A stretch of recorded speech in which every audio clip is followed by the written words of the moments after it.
right now. Good evening, everybody. I am Larissa Picard, director at Pejepscot History Center, and I'm very pleased to welcome you all this evening to Black Salts, African American Sailors in Maine and New England, with our presenter, Seth Goldstein. I'm going to introduce Seth in a minute more formally, but I want to share a few things before I do that. Um, I and my colleague Sarah Sharpton, who's the outreach manager at Pejepscot, are on tonight, and we'll be managing the program. We had 101 people register for this program tonight, which is really fantastic, and breaks a record for us on Zoom. So thank you all who did that. We may not have 100 people show up tonight, but everybody will get the recording, which is really great. And I want to just note that tonight's program is only our second official program of 2025, and it is tied to our 2025 theme, the land and its people. We are beginning a 2-year look at a variety of topics related to the 250th of the American Revolution and everything that changed after, because of, and after that. And also, of course, next year would be then the 250th of the Declaration of Independence and the actual creation of the United States. So we're looking broadly at all kinds of issues related to land and people, and land includes coastlines and water as well in the way that we're addressing these issues. But I also want to point out that tonight's program is really a way for us to continue to address some untold stories in Maine. We own the Schofield Whittier House Museum, which is a really fantastic place to come and visit. But it's also important to know that the Schofield family, who built that house, made all of their money in the shipping and shipbuilding industry in the 19th century. And they were therefore very tied into the Southern, really entire United States slave economy. The North was certainly very implicated in that machine. And we have done a lot to try to tell the story of that house in its full story, and research and address the ties that the family had to Southerners and the machine of slavery. And doing programs like this is a way to give voice to other people during that time period who contributed a whole lot to our history, and in this case, maritime history. I briefly want to mention some upcoming programs before I introduce Seth, and let you know that all of these are available on our website, pejepscothistorical.org. Some of them do have ticket prices, unlike tonight. And when you are a member, those are discounted, and there are all sorts of other wonderful benefits of membership.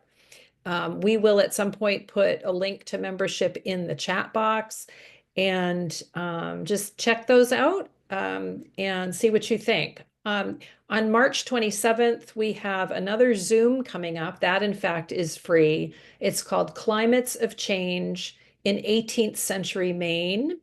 That's with Emma Mosswild. She's a PhD candidate at Georgetown University, and that's really about climate change in the 18th century in Maine and along the Atlantic, and really looking at how that changed agriculture, but also how it changed gender roles and social life and things like that. So that's really exciting. We encourage you to think about signing up for that one too.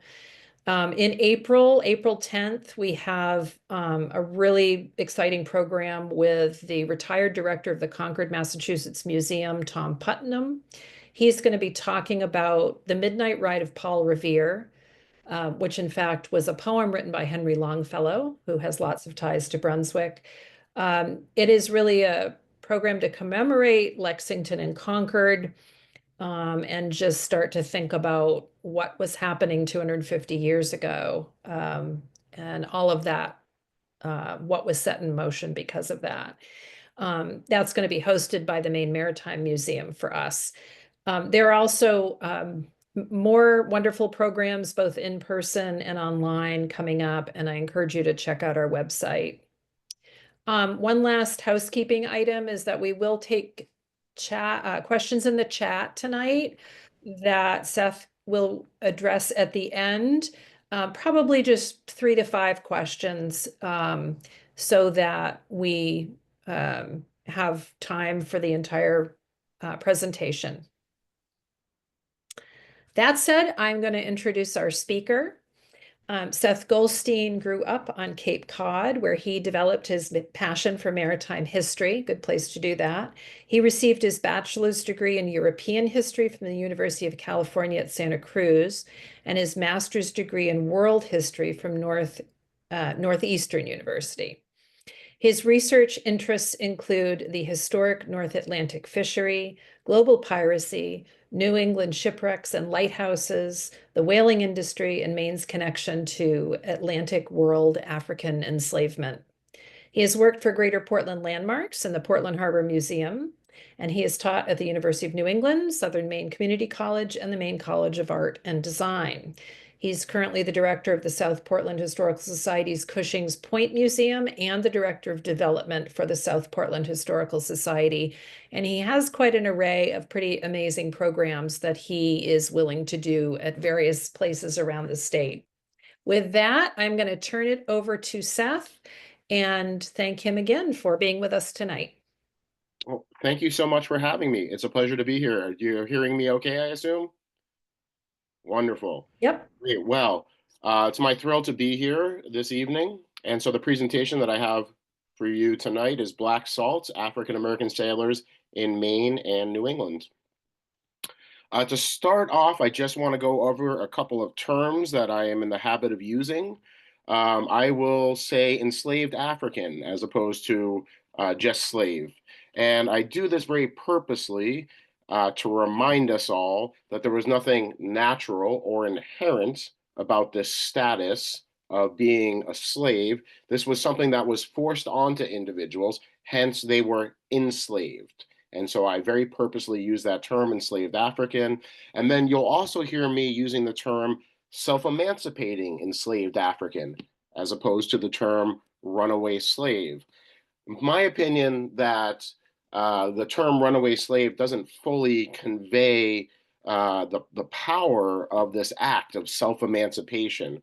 I think that we're all aware that it was an incredibly brave thing to do to undertake this act of self-emancipation, and that if you were caught self-emancipating, horrible, awful, sometimes unspeakable things could happen to you. So I very purposely use that term self-emancipating enslaved African to bring attention to the agency that an individual would have had to have had, and the bravery that an individual would have had to undertake that act of self-emancipation. So we'll start off with the roots of Black seafaring in New England go back to Africa, the west coast of Africa, where different tribes were known for their adeptness at boating. In fact, you had the Kru people of modern-day Liberia and the Minna of modern-day Ghana were well known to be particularly adept canoemen. And this would be important to European enslavers who would target different ethnic groups or different tribes for their skills.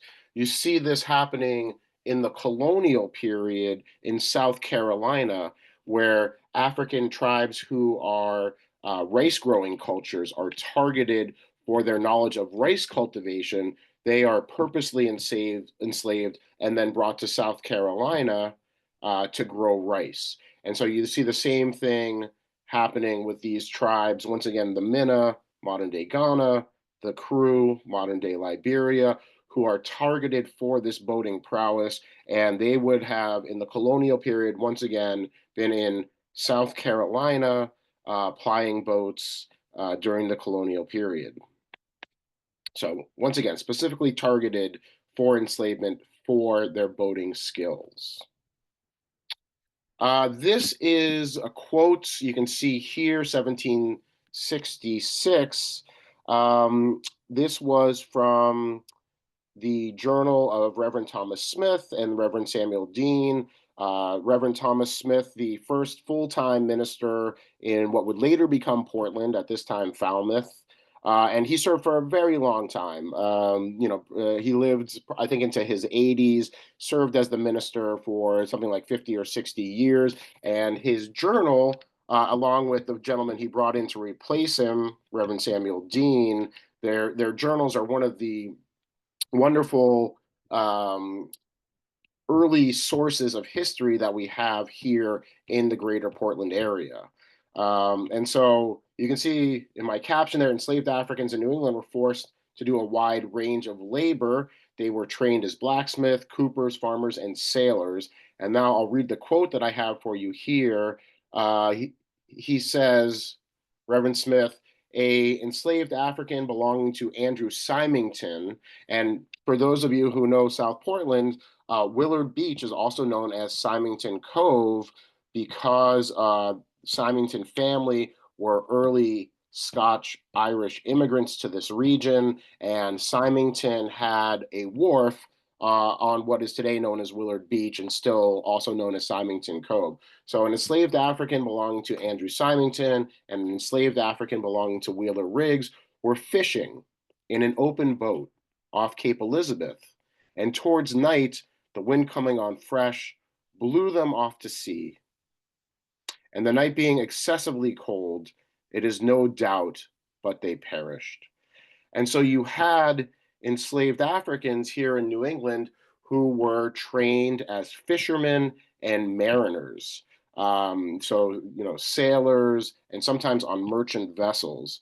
And so what I have for you now, I'd like to share a quote from Lorenzo J. Green, was a Black historian, and he wrote this book in 1942 called The Negro in Colonial New England, 1620 to 1776.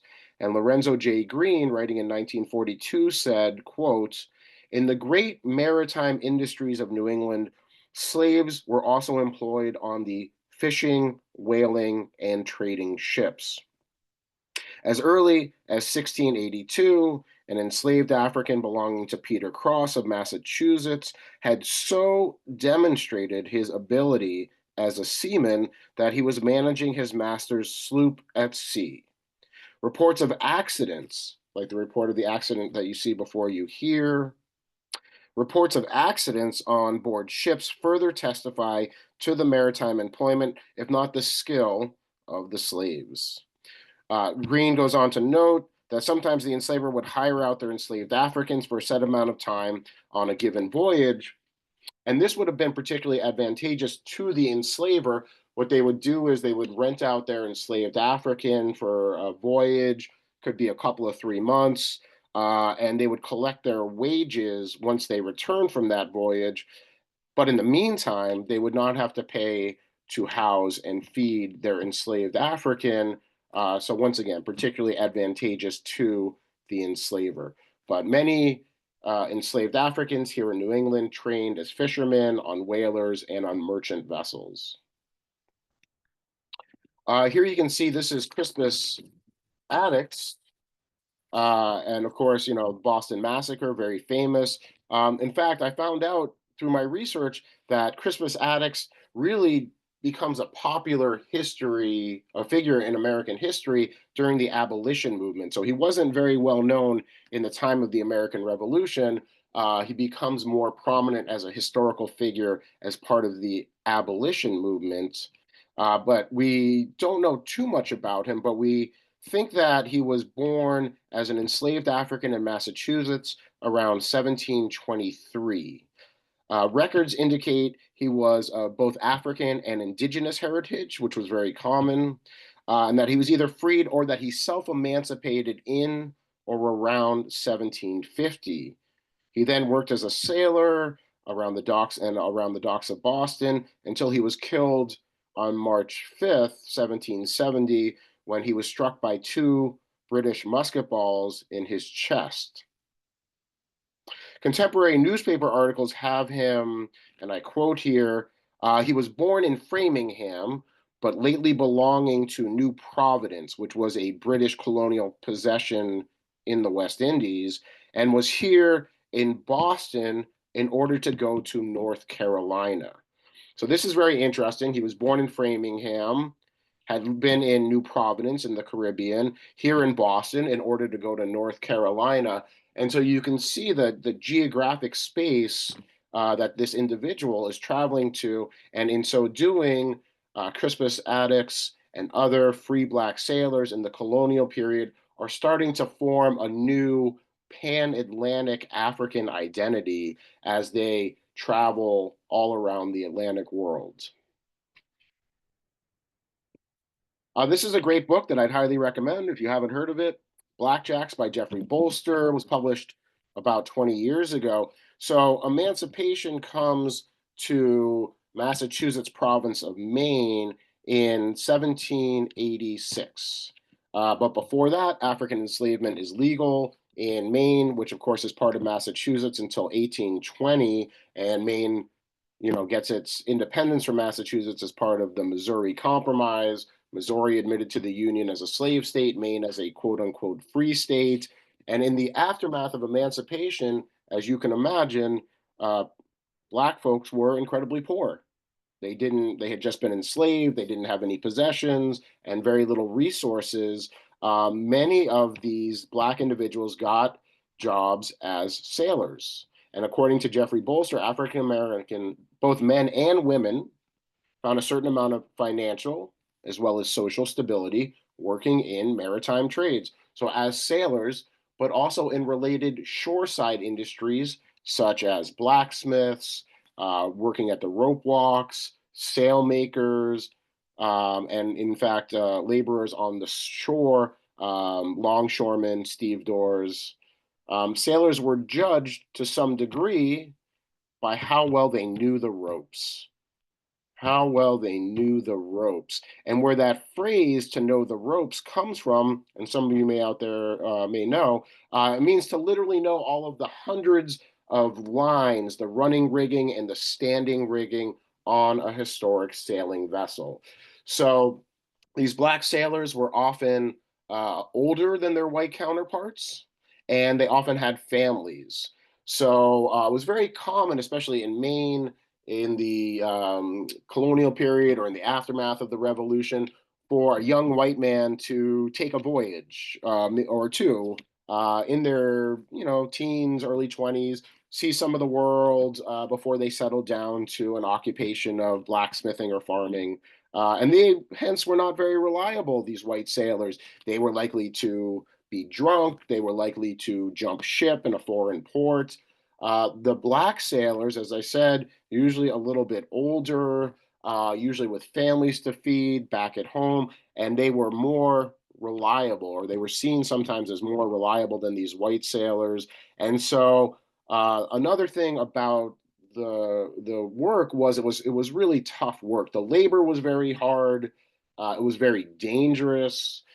There was a chance of falling out of the yards of a historic sailing vessel and crashing on the deck or falling into the sea. The captains could be sadistic sometimes with their discipline for the crews, and the food was just awful. And so, under these conditions, if you knew the ropes, if you were proficient at your job, then that was more important than the color of your skin very often. And hence, these black sailors were paid the same as their white counterparts, which was very unusual. In most industries at this time, they would have been paid less. So these black sailors, they're making good money working in sailors or shoreside related industries, and that's taking place here in Portland and other cities. And with that money, they bought homes. And here in Portland, they bought their homes on the Munjoy Hill neighborhood of Portland, which is still today the historic Black neighborhood of the city. And, you folks out there, that home ownership still today, home ownership is one of the biggest indicators of generational wealth out there. So this is a huge deal. They're getting paid the same as the white sailors. They're making good money. They're buying homes. And with what little money they have left over, they're contributing to benevolent societies, which are organizations that take care of injured sailors, or if a sailor is lost at sea, maybe takes care of their family and their orphan children and their widow. And if they had a little money left over, they sometimes would contribute to the building of meeting houses and churches, as we'll see in just a little bit. Now, many Black men sailed before the mast as regular sailors, but some of them also worked in positions such as cooks and stewards, and this was because of preconceived racially based notions of white folks, that these were jobs that were particularly suited to people of African heritage. They would have been paid in the beginning of the 1800s, people who worked as cooks and stewards, less than a common sailor. But very interestingly, as the century goes along, as the 1800s progress, there is a higher standard for shipboard food. And so cooks and stewards start to be paid better. And eventually, by the mid 1800s, think 1850, they're being paid better than your average sailor. And then in some cases, they're being paid as much as the second mate. So they're making more than the average sailor by the time we get to the 1850s. Here you can see this is the people of color section in the 1844 Portland City Directory. And if you take a good look here, you'll see what a popular occupation mariner is. By the way, what's the difference between a mariner and a seaman? Well, this is what we hypothesize. I had a conversation with another historian recently, and we were talking about, well, what's the difference? What we think is that a mariner was an individual involved in the coastwise trade, so maybe somebody who sailed up and down the eastern seaboard, maybe even to the Caribbean, whereas a seaman was somebody who participated in transoceanic voyages, so maybe across the Atlantic Ocean, but just a hypothesis. But you can see here the occupation mariner, and then where they lived, Hancock Street. So Hancock Street, really close to the Abyssinian Meeting House, which, as we'll see, is Portland's Black church and the center of the Black community in Portland. So this is around Munjoy Hill, where that community coalesced. By the way, part of the reason why they're living up there at the base of Munjoy Hill and further up the hill is because it's close to the docks in Portland, and that's where their jobs were. So you look down this list here: mariner, laborer, mariner, a widow, perhaps lost her husband at sea, mariner. Then we get down to Jacob C. Dickerson. He's a hairdresser. We'll hear more about his barbershop in just a little bit. Charles Eastman, a mariner. And then if we look at the next slide, we'll see just a couple years later, 1866, once again, Portland Directory, people of colored section. You can see, once again, the popularity of mariner. And then you can see now we have some seamen mixed in there. So mariner, laborer, seaman, mariner, mariner. There we have Amos Freeman, who was the first time full-time pastor of the Abyssinian Church, is on this list as well. But just, you can see from these documents the prevalence of mariner and seaman for people of color in Portland in the mid 1800s. Here you can see this is an advertisement about a ship being built in what is today's South Portland. The advertiser says a fine fore and aft clipper built schooner, about 240 tons. It's not a terribly large boat.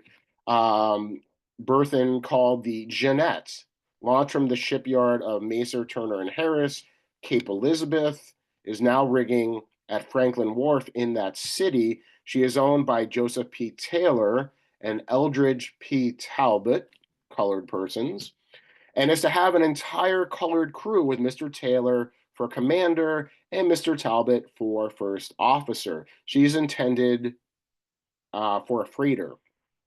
Now, if that schooner should chance to go into Charleston or any other South Carolina port, captain, mate, and all hands would be waited upon by the sheriff and carried off to jail to be kept in close prison till the vessel sailed, which of course she never could do. So any imprisonment would be perpetual. Can anybody believe that such a law is authorized here in the United States? And so what they're referencing there are these Negro Seaman Acts. The first one, if memory serves me correctly, comes out in 1822 in South Carolina. And what these Negro Seaman Acts stipulate is that any free black sailor sailing into a port, in this case Charleston, but later on other states adopt similar Negro Seaman Acts.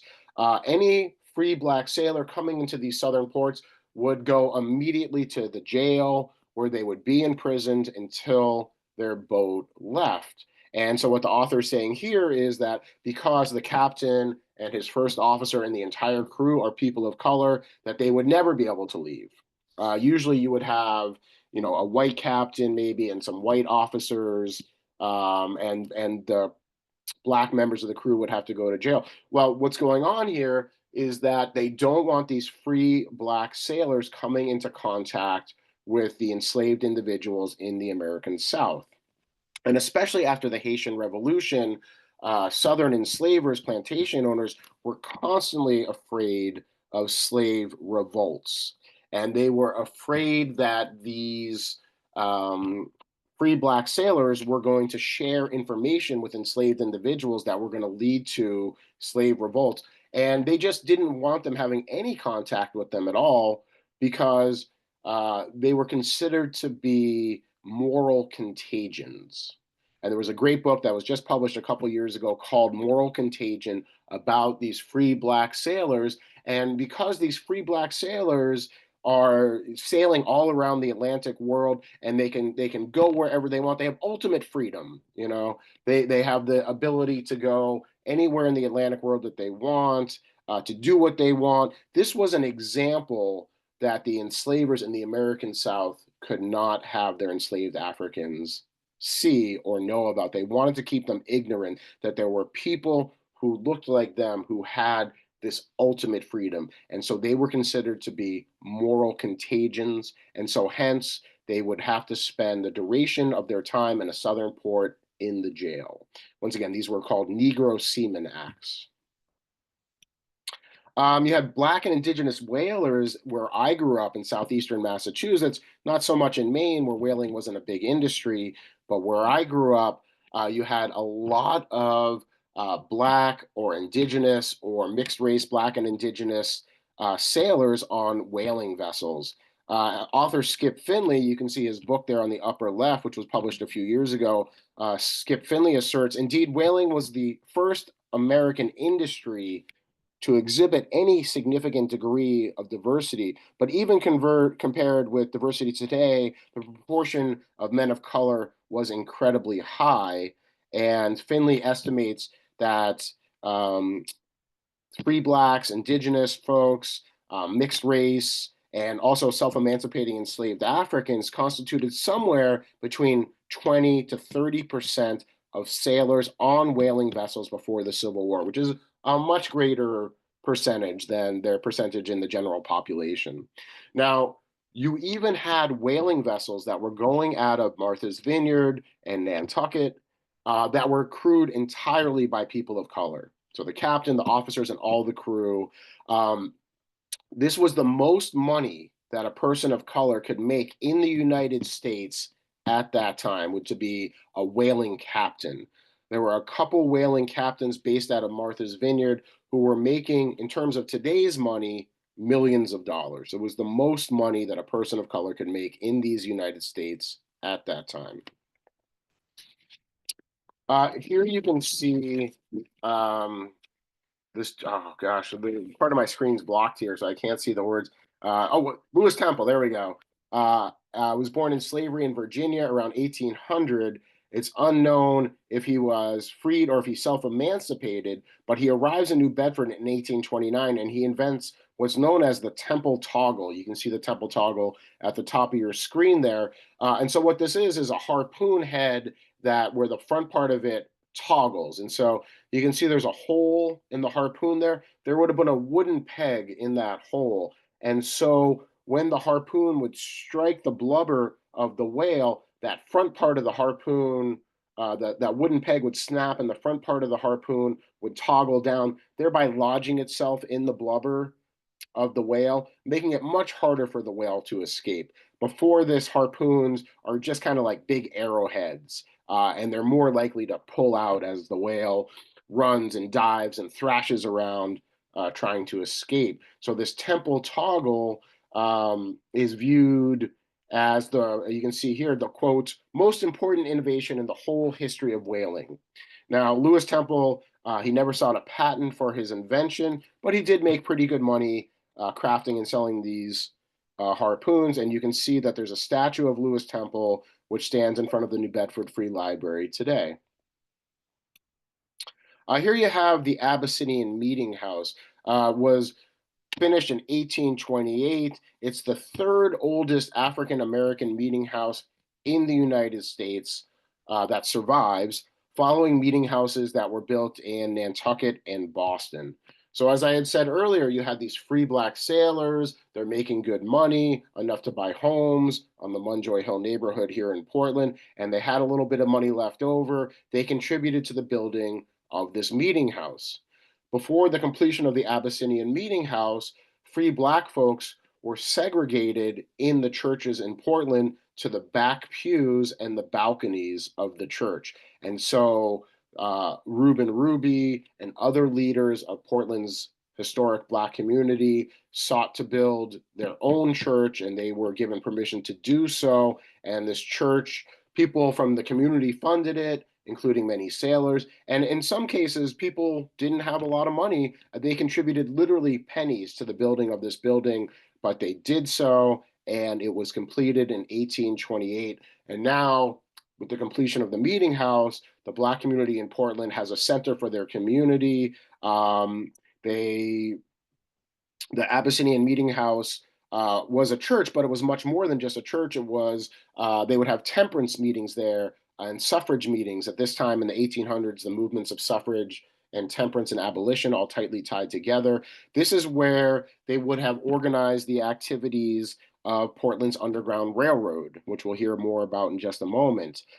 This is where became the school for the black children who had been going to school with the white kids, but not in the same classroom because they were segregated. And in fact, the black students were not even allowed to enter through the same entrance as the white students. So now, with the building of the Abyssinian Meeting House, they have their own school. The meeting house was known as the anchor of the soul. It was known as the anchor of the soul, which is a testament to the fact that many of its members were involved in the maritime trades. Here you can see from the Argus newspaper a notice of the death of Deacon Niles, who I mentioned earlier is the first full-time minister of the Abyssinian. Letters received in this city by his afflicted family announcing that Abraham Niles, a colored man well known in this city, lost his life by falling down the hold of a vessel from Panama to San Francisco. Mr. N left the city some months since for California and had a very hard time of it. He leaves a large and dependent family. And so what's going on here is that Deacon Niles is going to California as part of the gold rush. And what you would do is you would sail down from the East Coast to Panama, then you would cross the Isthmus of Panama overland, and then you would take another vessel from the West Coast of Panama to San Francisco. And it was on this leg of the journey that Deacon Niles, who was probably working his way to California as a mariner, fell in the hold of this ship and was killed. So very unfortunate. Sailing to Freedom, this book was published about 4 years ago. A wonderful book. The author suggests that, it really would have been almost impossible to self-emancipate from the deep South overlands. You think about it, we're talking about hundreds of miles of swamps and forests. You're being pursued by dogs. Much more likely that you would self-emancipate through a watery method. And so what happened was you had self-emancipating individuals who would stow away on vessels that were headed to the American North. Sometimes they were aided by free black sailors, and he cites an example, the author in the book, of an individual, enslaved individual in New Orleans who is helping loading cotton bales on a vessel, and he's working alongside a couple of free black sailors. And after they get the boat loaded with cotton, takes a couple days, the free black sailors say to the enslaved individual, "Hey, there's a spot on deck in between the cotton bales. It's just big enough for an individual and maybe a little bit of food." And so, these weren't necessarily conductors on the Underground Railroad, these free black sailors, but it was opportunistic. They saw an opportunity to help one of their fellow brothers of African heritage escape to freedom, and they seized that opportunity. And so I think that historians are coming to realize that the activities of the Underground Railroad were often very opportunistic, like in this example here. So they would get here to Portland as a stowaway with the hopes of getting to Canada from there. Following the Fugitive Slave Act of 1850, it becomes critically important for self-emancipating Africans to escape the entire United States. The 1850 Fugitive Slave Act allows for deputies from the American South to pursue self-emancipating individuals into the American North. So before 1850, if you were self-emancipating and you wound up in Maine, you would be relatively safe. Following 1850, self-emancipating individuals really only safe in Canada or England, because abolition had come to England and its colonies before the United States, perhaps one of the English possessions in the Caribbean. But you would want to get out of the United States if you had been safe in Maine before. You were no longer, and you can see in the newspapers from the mid 1800s all of these advertisements seeking these self-emancipating individuals. So, the people the enslavers would post a newspaper advertisement in northern newspaper, very descriptive, right? Individuals this height, walks with a slight limp, has a scar on their left cheek, missing part of their ear, what the clothing they were wearing, the material of the clothing. And so it becomes critically important to get out of the United States after the 1850 Fugitive Slave Act. And in fact, the 1850 Fugitive Slave Act stipulates that it only takes the testimony of one white person to say that you were their property. Even if you were a free black person who had never been enslaved, you had been free your entire life. One white person says, "That's my enslaved African," you would be enslaved and sent to the American South. This is the plot of the film 12 Years a Slave that probably many of you are familiar with.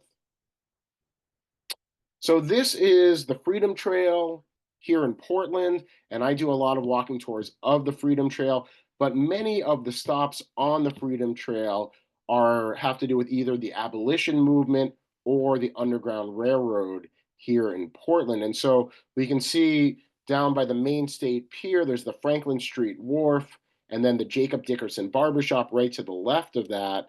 One thing to keep in mind is that the Portland waterfront is filled in the 1850s. So 4th Street, which is the street that the Dickerson Barbershop is on, that used to be the Portland waterfront before Commercial Street is filled in the 1850s.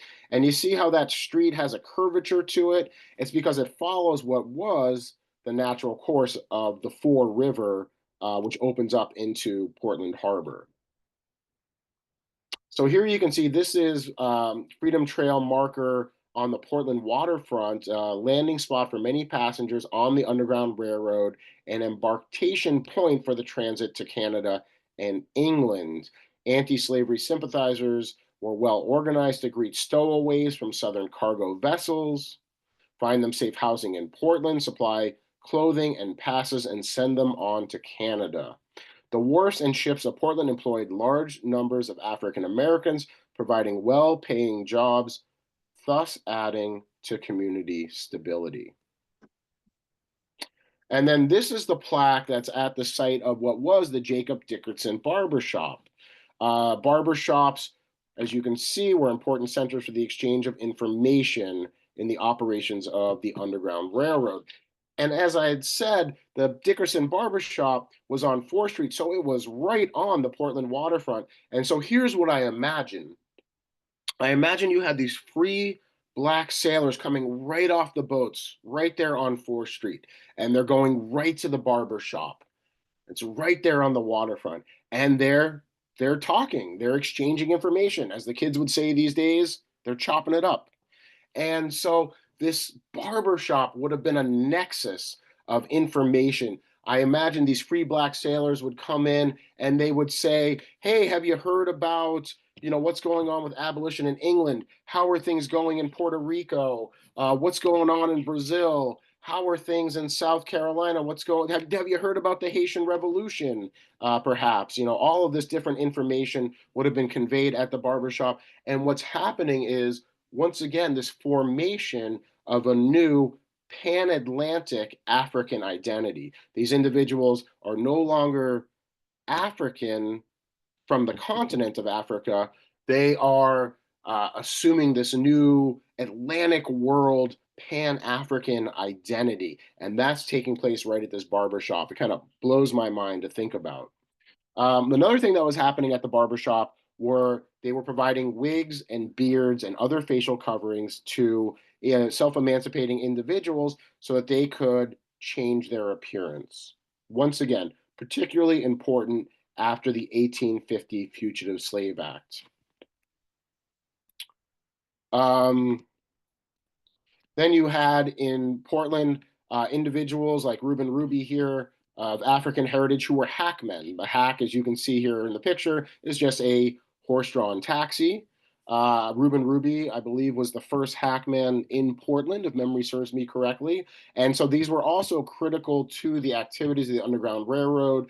They were able to take self-emancipating individuals around the city without eliciting any suspicion. It was their job to drive around the city, and hence they could do so. And once again, they wouldn't elicit any suspicion. And so, the Underground Railroad in Portland worked something like you would stow away, you would be greeted by representatives from the Underground Railroad who had perhaps, organized these activities at the Abyssinian. You would be taken to a safe house on Munjoy Hill.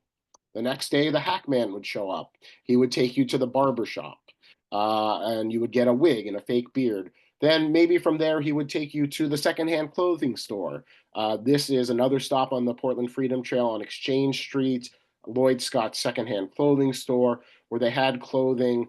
So once again, you could change your appearance. So critical. I always tell people on my walking tours, if you were recognized and sent back to the American South, horrible things could happen to you. If you could maintain not being recognized and make it to Canada, you would be free for the rest of your life. And hence, that's why it's so important to change your appearance.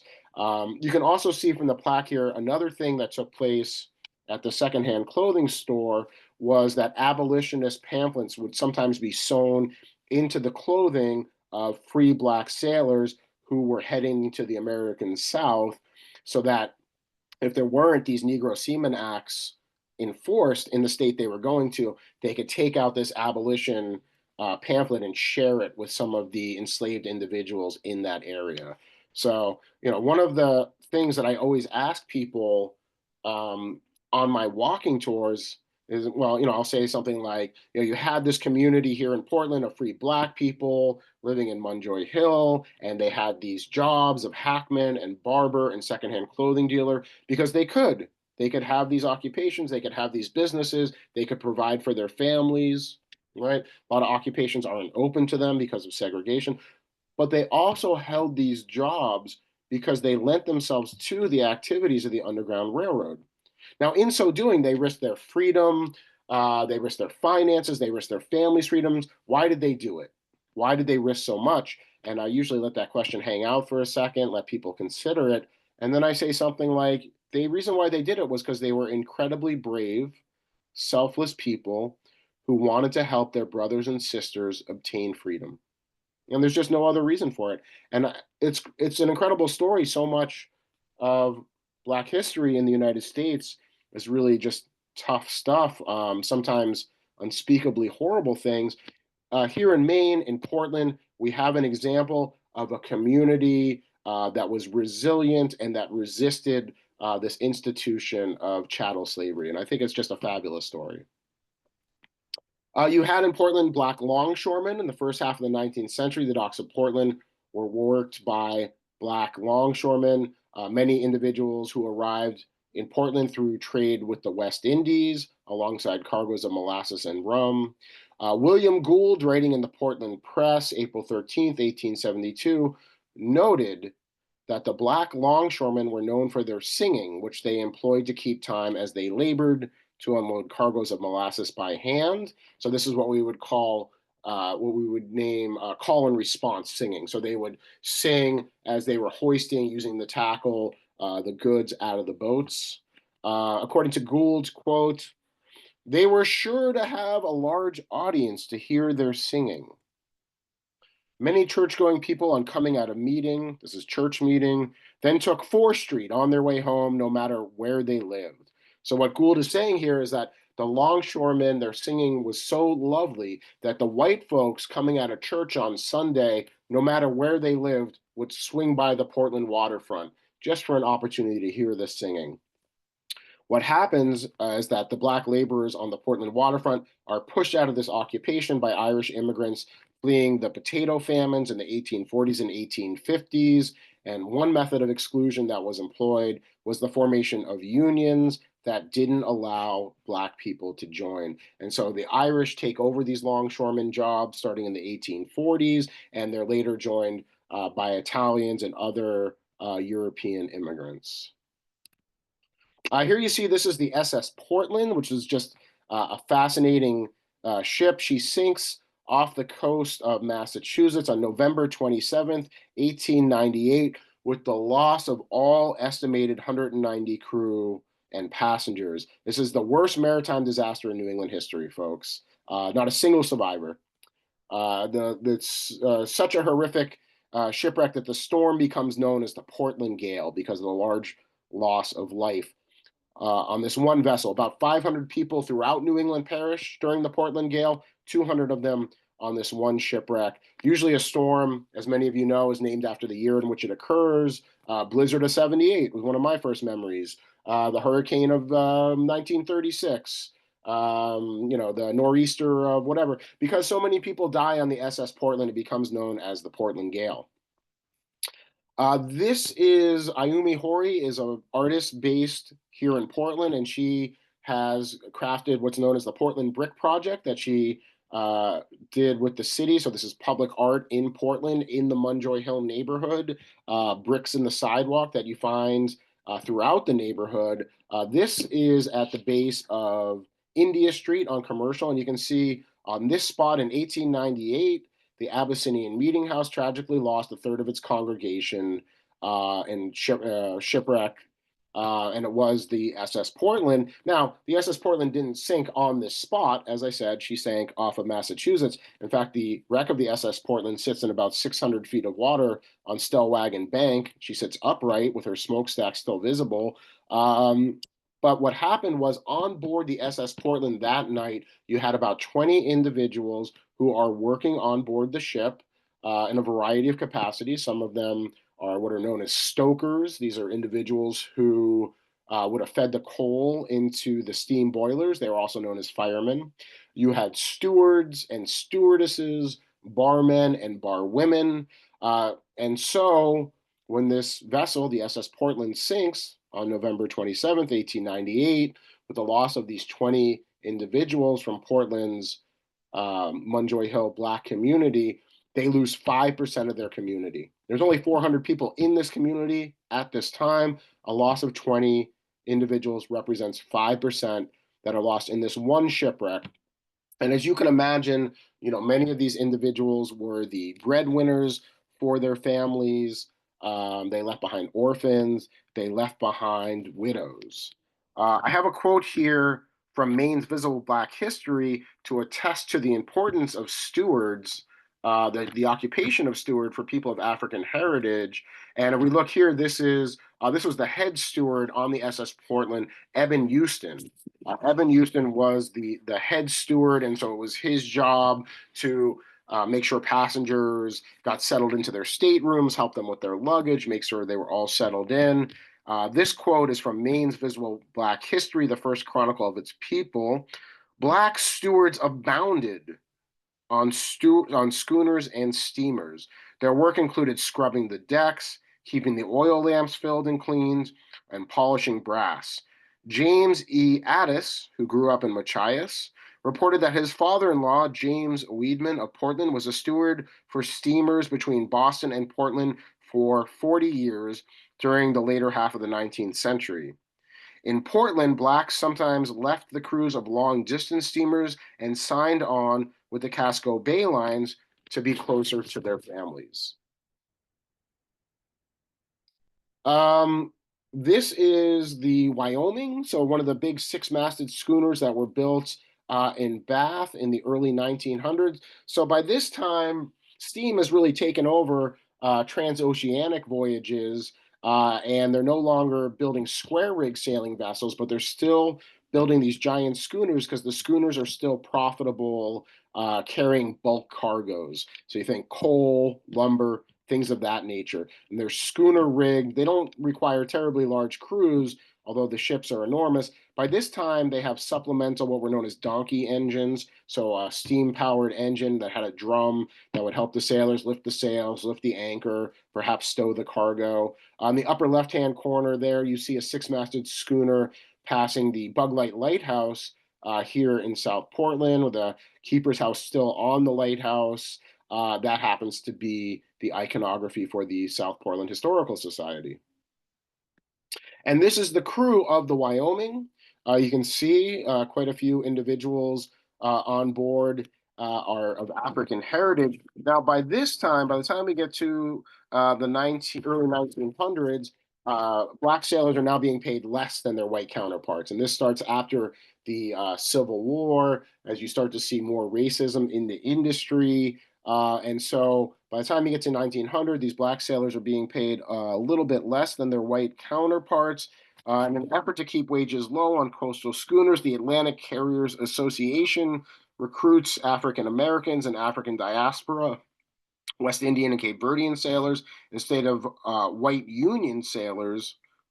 White sailors on schooners make about $34, which is about $600 in terms of today's money, and that would be a month, whereas black sailors would work for about $5 less a month. And so black sailors begin to become very prevalent on these coastal schooners. And here I'll share with you, this is the Wyoming crew list, 1923-24. You can see the names of the individual, their residences, what their capacity on board was, and then their birthplace, which is very interesting. So you can see a crew member from Sweden, a couple from Massachusetts, and then Cape Verde Islands, South Carolina, Cape Verde Islands, Chile, Puerto Rico, a couple more Swedish guys, and then BWI, which would have been the British West Indies. So a lot of the crew members are from the African diaspora, whether African American or African heritage from another part of the Atlantic world. And then just finally into the 20th century, here we can see this was a photograph, and this was taken right here in South Portland, where we had a very robust shipyard that built Liberty ships. These were cargo vessels during the war. In fact, 10% of all the cargo vessels built in the United States during World War II were built right here in South Portland. You had 30,000 people working at the shipyard here in South Portland, and they came from all over the region, southern Maine, northern Maine, New Hampshire, men, women, about 3,700 women of the 30,000 individuals who worked here, and they worked in just a variety of capacities. So you can see this African heritage gentleman in the foreground here, and then this is my final slide to share with you this evening. You can see here, these are welders, both men and women. a picture originally published in the shipyard's newspaper. The shipyard's so big that it has its own weekly newspaper known as the Keel. And so this picture originally published in the Keel, men and women, most wearing welding gear, in front of the hull of the SS Robert L. Van, vessel named after Black American Robert L. Van, who published one of the nation's leading Black newspapers at the time, the Pittsburgh Courier. And so just, wonderful photograph here, great image, a testament that there were, that maritime related jobs continue to be important for people of African heritage well into the 20th century. And with that, I'm going to conclude my presentation this evening and stop sharing my screen, and I'm happy to take some questions at this time.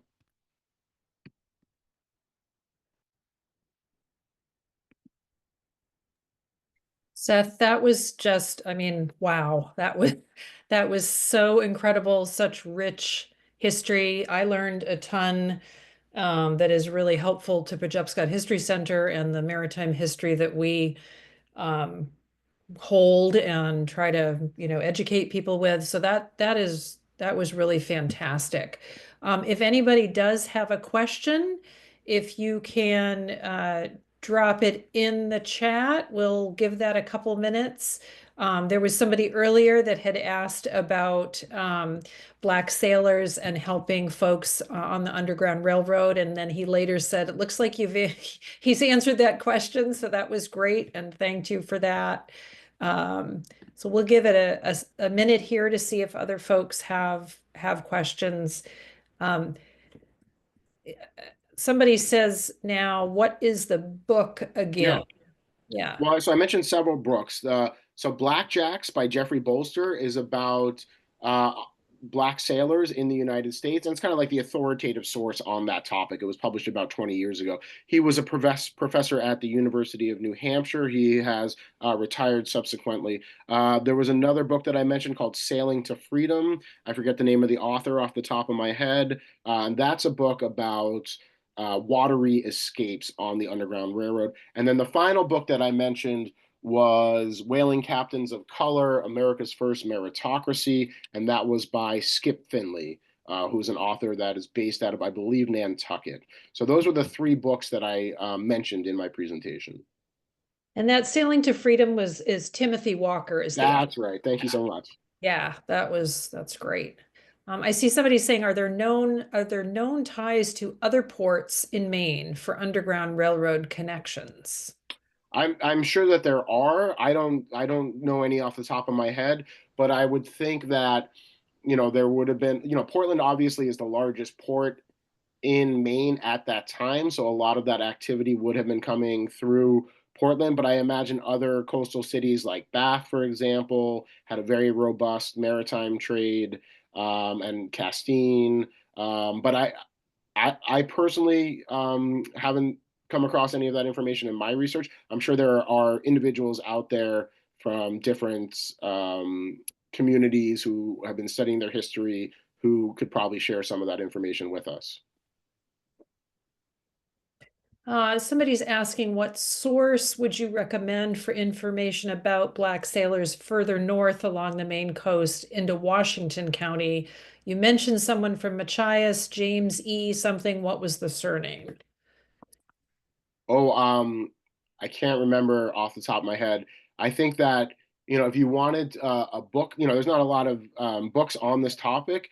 The book that I would recommend would be Maine's Visible Black History. Is really the only book out there about Maine's Black history. Now, the unfortunate thing is that this is a book that's out of print and very hard to obtain, but many local libraries have a copy of this book. However, if you try to purchase a copy of it, that is challenging.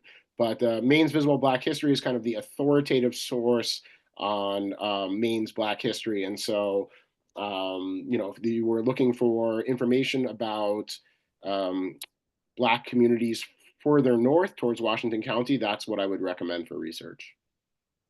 That is a great book. We have that. A lot of historical societies probably have a copy as well. We certainly do. There is a short section in there on the Black residents who lived in Brunswick, in East Brunswick, that was done by folks who used to work at the Historical Society some years ago, and it really is an excellent resource. Couple of more questions maybe before we call it an evening. Um, what source would you recommend? Okay, I just read that one. Sorry about that. Have you heard of a ship called the Holyoke? Somebody's asking. Oh, I have not. Okay, that was a quick answer. Um, has anyone done research on the barbers in the Black Portland community and what hairstyles were popular with sailors and mariners? Mm, that's a great question. Mariners, just from my general research, really like to show off, especially when they were in port. So they would have, had on their best dresses. They would have been wearing their best clothing. They would have had hats. They were really enjoyed ribbons. They had long ribbons on their hats. But I think probably, the black sailors, just like their white sailors would have been wearing, their best clothing when they were offshore. They would have had, kind of bellowing bell-bottom pants, maybe ribbons tied around their hat, flowing down around them. Now, when it comes to specific hairstyles, I have not come across that information, and if I have, then I have not retained it, so I can't speak to that, unfortunately. But I think that's, it sounds like a wonderful avenue of research. If anybody finds out, I'd love to know what kind of hairstyles people were rocking at that time. So Seth, we've got 3 or 4 more questions in the chat, but as you had noted to me before we began tonight, you are happy to answer questions by email if people have that. What we can do is actually take these questions and send them off to you and get answers for folks. But we want to sort of respect everybody's time here. And I want to thank you again for incredibly enriching presentation that I think has, given us all a lot of information that we did not know, and really helps round out a lot of the history, certainly of the shipbuilding industry and shipping industry in Maine. So Yeah. thank you so much. Thank you, everybody, for being with us this evening. We will send out the recording as soon as we can do that. And please consider attending one of our programs in the future. Check out our website, and we will say good night. Thank you so much. Thanks for having me.